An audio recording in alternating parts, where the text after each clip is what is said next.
Hvad synes du om, at kronen skal afskaffes? Det er noget lort. Hvorfor? Fordi at kronen det er en dansk ting, og den skal vi beholde. Og nu kommer der en mand og skubber mig. Og det vil I heller ikke.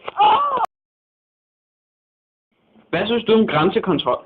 Ja, jeg synes, det er godt noget, fordi så kommer der ikke narkotika i landet. Det vil I jo ikke, og det vil I heller ikke. Jo, vi vil. Det der er debatten om DDK og EU. Morten Hresen og Jonas Søvndal.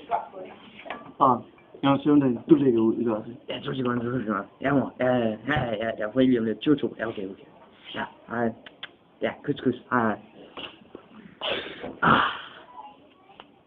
Jeg kan simpelthen ikke beskrive, hvor meget jeg hader jer. Prøv at se, I lugter. Jeg hader jer virkelig. I er så dårlige i EU, altså. Kan du forklare, hvorfor? Ja, prøv at se, hvor meget de er gået bankerot med euroen i Italien, Grækenland og Spanien. Forklar lige det, hvordan det kan være sket. Det er ikke på grund af EU. Det er på grund af landene selv. Det er ikke EU, der har gjort det. Det er landene. Hvordan skal du vide det? Fordi jeg har oplysninger. Jeg har kontakter. Nå, okay. Hvorfor er det, at du også vil tage den danske krone fra dig?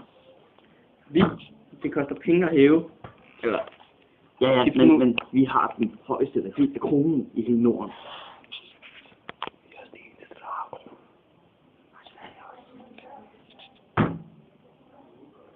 euroen er meget højere. Og hvad så? Du får landet til at gå bankerot. Nej, det gør jeg ikke. Det gør det jo. Nej. Hvad så med vores grænsekontrol? Grænsekontrol. Ja. Det er godt, at der er frie grænser. Kan du forklare mig for? Fordi så kan personbiler, lastbiler, de kan køre frit over grænserne. Uden pas. Ja, vi skal jo have pas med alligevel. Man behøver ikke. Jo, for hvis nu vi bliver stoppet i Tyskland, kan vi få en stor bøde for ikke at have vores pas med. Ja. Ja, så vi skal rent faktisk også have pas med og alt det der. Hvorfor er det lige, vi skal det, når de har sagt, at vi ikke behøver det? Fordi at hvis man bliver fanget i et andet land uden pas, så får man en bøde. Ja, hvorfor kan I så ikke have lavet sådan, så det er fuldt ud, at vi ikke behøver vores pas? Og vi bare kan have sygesikringsbeviser og sådan noget med. Det kan man også.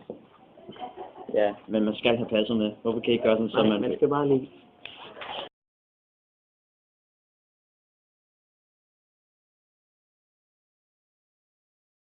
For anden gang.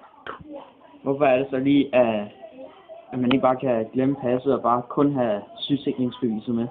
Det kan man også. Man skal bare bevise på, hvem man er i andre lande. Så får man ikke en bøde. Nej. For loven er jo, at man skal have passet med, og hvis man bliver stoppet uden at have passet med, så får man altså en kæmpe bøde. Nej. Og det er jo et problem. Nej, man skal bare have bevis på, hvem man er. Men man kan godt have sygesikring med. Så kan man sige, hvem man er. Og så får man ikke den kæmpe bøde.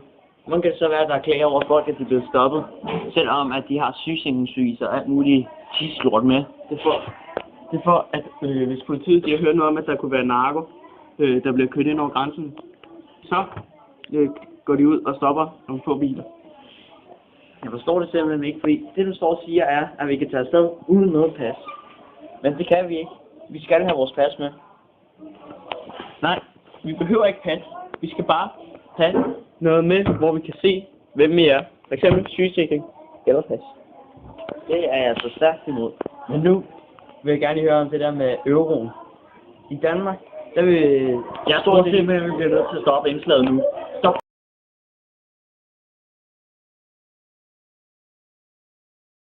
Action. Vi gør gode ting for Europa.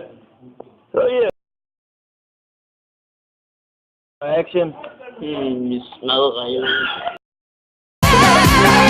It's raining men.